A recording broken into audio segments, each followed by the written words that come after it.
them nails cost? Doesn't matter anyway, waste of money. I've ruined my chances with Tim. Oh, you don't know that. Just have some breakfast, it might cheer you up. Oh, no, Tar. If I even look at my golden puffs, I'd heave. The minute they turn up at the vet's with that dog, Tim's going to know I was telling him a pack of lies. Oh, I don't know, he might not recognise it. I mean, them English sheepdogs, they all look the same. Oh, no, not to Tim. Every animal's an individual in his eyes. Must be murder watching Babe with him. Babe? And Pig in the City. Do you know that they use different pigs for the lead character in that? So Tim would be able to spot... What am I talking about? My love life's in ruins and I'm talking about pig doubles.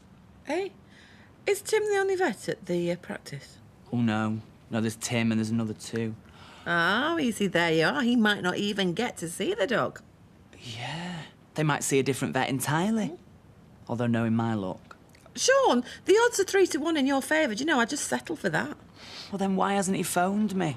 If only to find out whether I got the dog back. Maybe he knew I was lying all along. Or he's worked it out. He'll never take me seriously again, though. You want to be taken seriously. Maybe you should have thought twice about calling the dog Bella Sinead. What do you think? So, are you all right covering my driving shift, then? Oh, it's fine. I'll do the first half, and I've asked Lloyd to come in early for the second. Now, I've looked at the rota, and I think you could best make up the time in half-hourly instalments, defrayed across a fortnightly shift pattern. I took the liberty of inserting the necessary revisions to the rota in pencil. Right. Well, I'm sure it's fine. Listen, thanks very much for doing this. I know it's short notice, but... Don't worry about it. After all, you are the boss. You off anywhere special? Well, it's not where I'm going that's special. Ah, but who with? Oh, sounds very exciting. New lady friend, is it? Well, yes and no. Anyone I know? Yes. Really? Well, you've kept that one quiet. Yeah, I did once. I nearly lost her because of it. Anyway, won't happen again.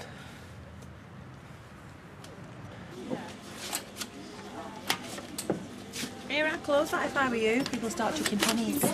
Yawning if you've had the night I have. You lucky cow. Didn't know Kirk had it in him. Him? You must be joking.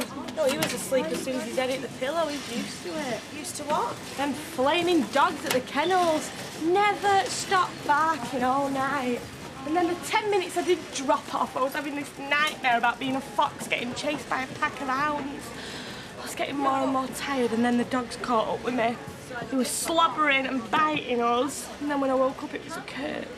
Told you he were a dark horse. No, he was shaking me to wake up and help him muck out. While you lot were all snoring, I was knee-deep in mongrel mess. 5 a flaming clock. Oh, lovely time of day that is.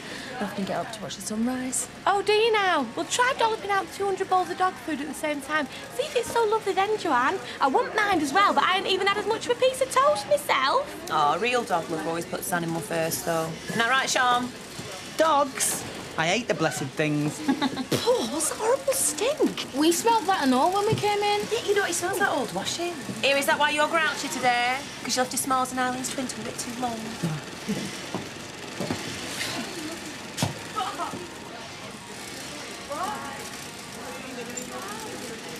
Hayley. If it's about the smell, Mr. Baldwin, I'm sorry, I don't know what it is. Well, no, it's not about that, but... Yeah, it is quite strong, isn't it? Could you get Jamie to check out the toilet, son? Yeah, OK, Dad. So then, Hayley, how things been since I was away, eh? Not hardly you give me the official version, but I'd like to know how things really were. They were absolutely fine, Mr. Baldwin. Look, that's not to say that you weren't missed. I don't want to be irreplaceable, probably the opposite. Stone me, it smells like a pair of zookeeper's boots out there. Yes, I know that. No, I can't say I'm altogether thrilled about Sally Webster working back in my factory. She really needed. Hold up, Mike. I've told you before, Mike, I ain't prepared Hayley? Well, she's a very decent worker, Mr. Baldwin. Top quality stuff at a good speed. I'd definitely say she was an asset. All right, well, if you rate her so highly, she can stay. Thank you, Hayley.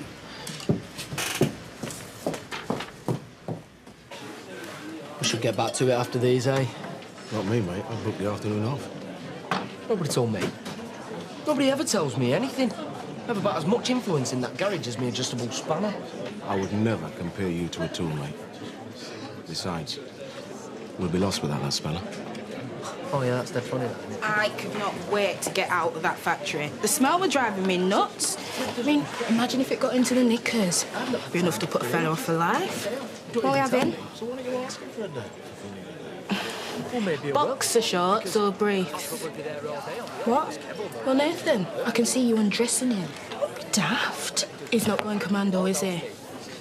Best be careful when shutting them bunnies. Shut up, you. So you don't fancy him, then? See, you can't fool me. I can read your mind. You are a spiteful cow. I were only taking an interest. So what are you doing this afternoon? Meeting a bird and that? I don't waste holiday on skirt. They take time off for me.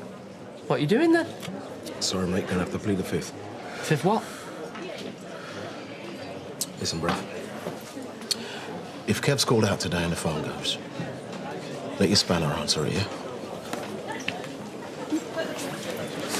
Cooey! Sometimes I...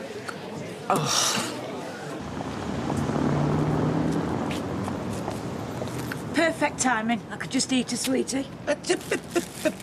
You wouldn't deprive your only granddaughter, would you? Him? Aye. I'm taking her out for the day. Now, I was thinking, Chester Zoo. What do you think? You think she'll be all right then? I think it'll be fine, but how did you manage to persuade Tracy? I didn't. Tracy came round to the office and said she was sick of fighting and that I could have contact, starting today. Steve, that's fantastic. I never thought she'd come round. Well, at the end of the day, I am Amy's dad. No matter what Tracy does, she can't get away from that.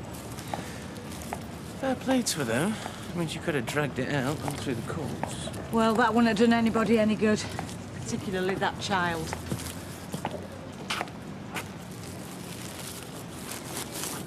Don't think she'll miss one. Thanks. I wish Nathan would hurry up. I don't like hanging round here. I mean, Claire could see us. She might come to the shop. Morris will tell her we're outsourcing you meat. No, maybe we should. Save a lot of time on aggro. I'm not letting that Maddox nick my suppliers without a fight. I say I'm not. You're not. It's me that's going to have a face like a tray of mince this time next week, and it's not about some poxy supplier. It's about Claire's honour. Yes, of course it is. Ah. All right, lads. Whoa. That tracksuit must be creating enough static to light Blackpool Tower. It's a shell suit. Is it? Must have been a hell of a stale. Can we just get going? Claire could drive past any second. What's that tire for? All will be revealed on the wreck. There you go. Why should I have to carry the flaming thing? You want to make yourself useful, don't you? Besides, looking at you, you're well used to lugging spare tires around. Come on.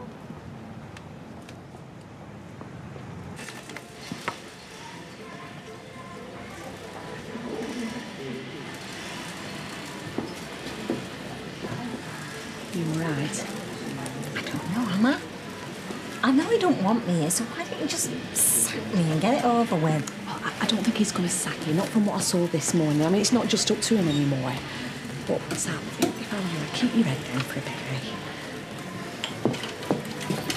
And the louder I shout at the flaming thing, the faster it ran away.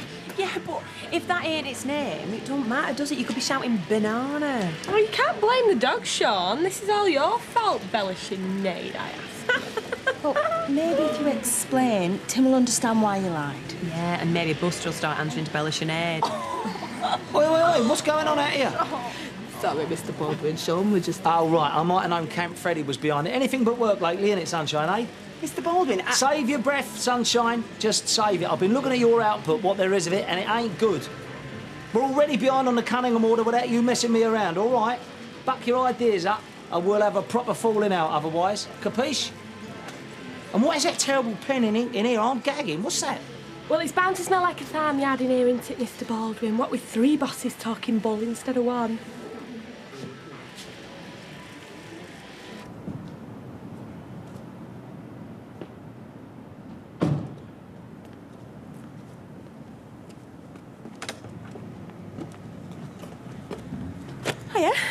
Change your mind then?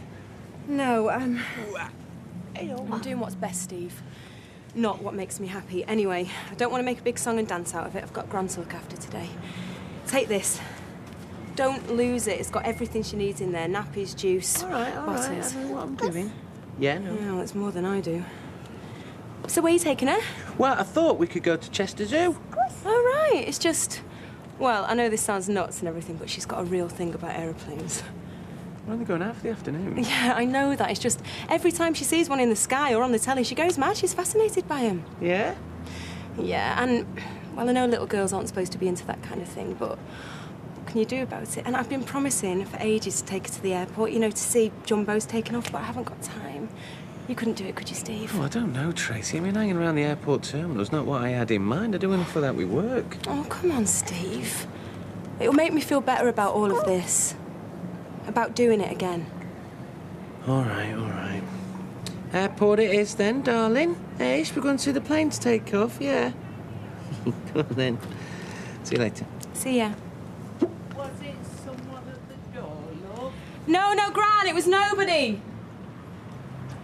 Nobody at all.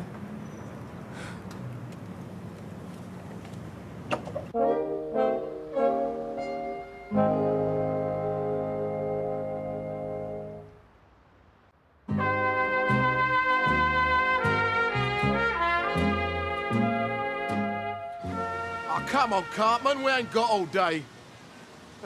Not gonna punch it, have you? You wouldn't be so sprightly if you'd been lugging a crossfly halfway across Weatherfield.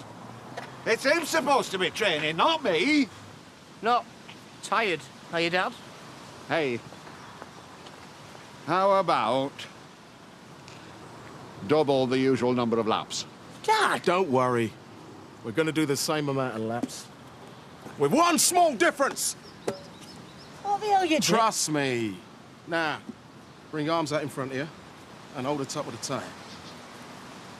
Oh, see, pointing there. Just do it. See? Now your arms are in a position to block body punches. If you can run like that, you'll get used to keeping them up, even when you're knackered. I'm not running out red like this, like a right wazzook. He looks more like a gurner than a boxer. He'll be gurning, all right. Once Mad Dog goes to work on the inside. I heard these body shots are crippling, so it's vital that you prepare properly. I thought this was about me and you training together, sparring together. Not you shouting odds off and me making a prat of myself. Would you rather make a prat of yourself here or in the ring? What's a bit of embarrassment now, compared to getting caned on fight night? I know what you'll hurt more. Maddox has dropped some hard men to win his titles. Men you'll cross a road to avoid. And unless you start taking it seriously and doing it my way, he's gonna chew you up and spit you out. We'll be taking you home to clear in a bucket. All right, you've made your point. No, Fred, mate, I ain't even started.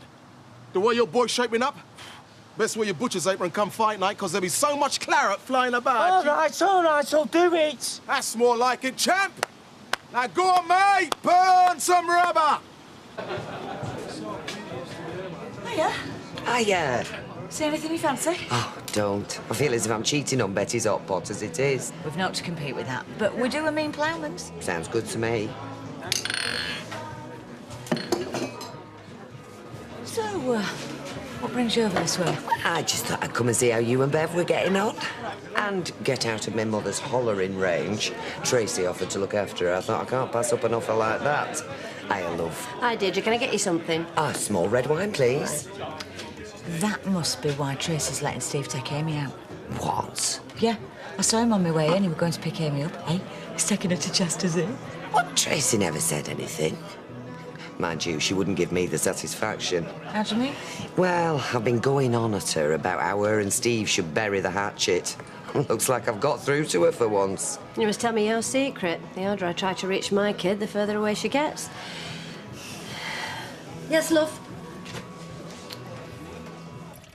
Are you sure you don't want a brew, Gran? No. I don't want to be a bother.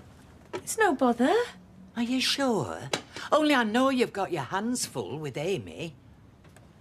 No, it's all right. She's as happy as Larry playing in the yard. Oh, in that case, I'll have a coffee. A filter, please. Yes, Gran. No, Amy, keep your shoes on. There's a good love.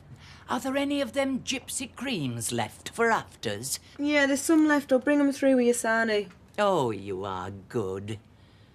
I think Deirdre gets impatient with me sometimes. Still, she'll realise one day when she's old and dependent on you. Can't wait. Funny how the wheel turns. I remember minding you when you were, no bigger than that. And now look at you, minding your own daughter out there in the yard, looking after me on this sofa. Well, that's what families are about, Gran, isn't it? Only a mother knows what's best for her child, and no fancy solicitors or judges, and certainly not Steve MacDonald, will ever convince me otherwise. Oh, thanks, Gran. Oh, we've got it all behind this bar, love. Crisps, peanuts, scratchings, anything man might desire. Anything? Within reason, it is only 3:10. Well, sometimes one must seize the moment, regardless of convention. Not in the middle of one's shift. Nuts? Oh, I suppose a bag of dry roasted will suffice for now, but I am keen to try everything. Keep the change. Tough. Bevel is full of a chat. She's a bit like your Shiraz. Trifle rough, perhaps, but agreeably fruity. We're a pub, not a wine bar. I wasn't complaining, nor were any of the other men that she was bantering with. All men like a bit of ribbled cut and thrust across the saloon bar.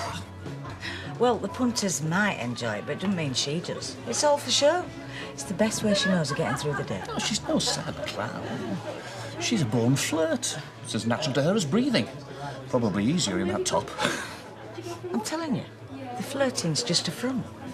She's been through a lot of heartache lately. Even so, when I look at her, I see a vibrant, sensual woman who enjoys the company of men. She'll be a real asset to this place. Oh, more Shiraz, please, Liz. What are these?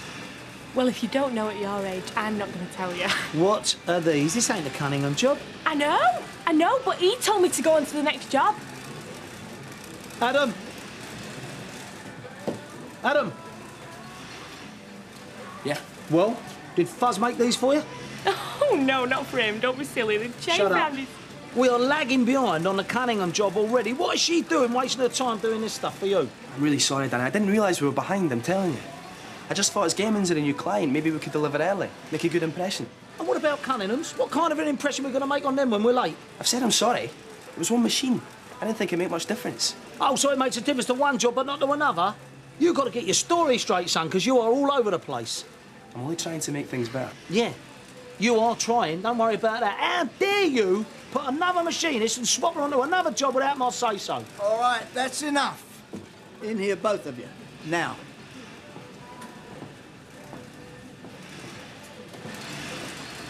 Here we see a small but fearsome mantis shrimp, using its hammer-like elbow to smash through the defences of this much larger hermit crab.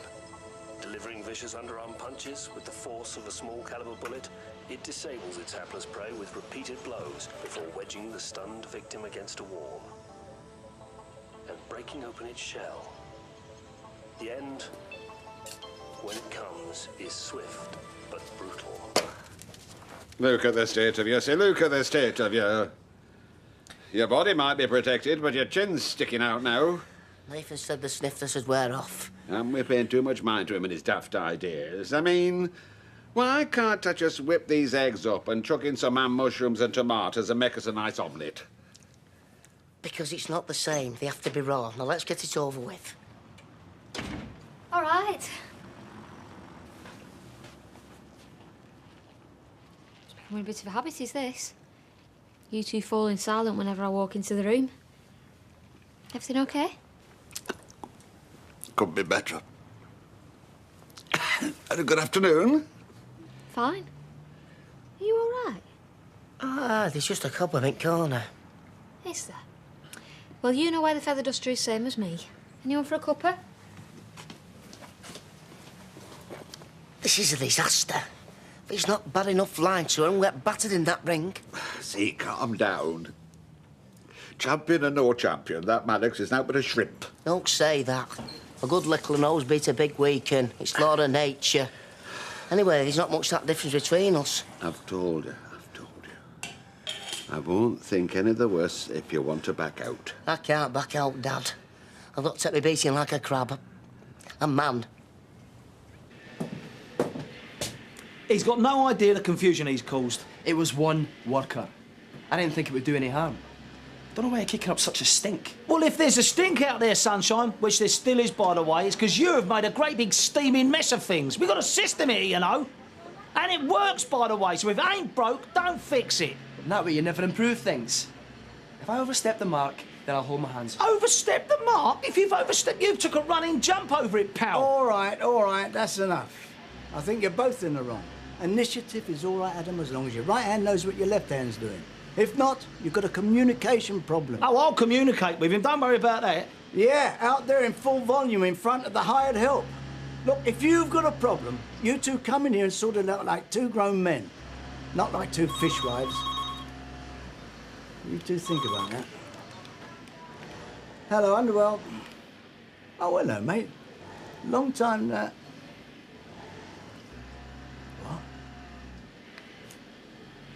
Oh, is she all right? Right, well, thanks for phoning, and let us know how things go on, will you? Yeah, bye. What's wrong, Dad?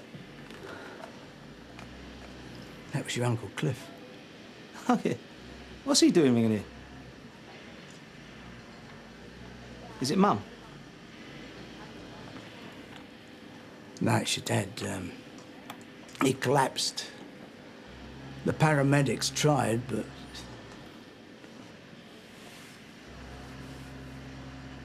Oh, it's smashing, is this, love? Are you not having out yourself? No, I'm going to do Amy some at first. I'll just bring her in. Oh, give us a top-up on your way through, will you, love? Yeah.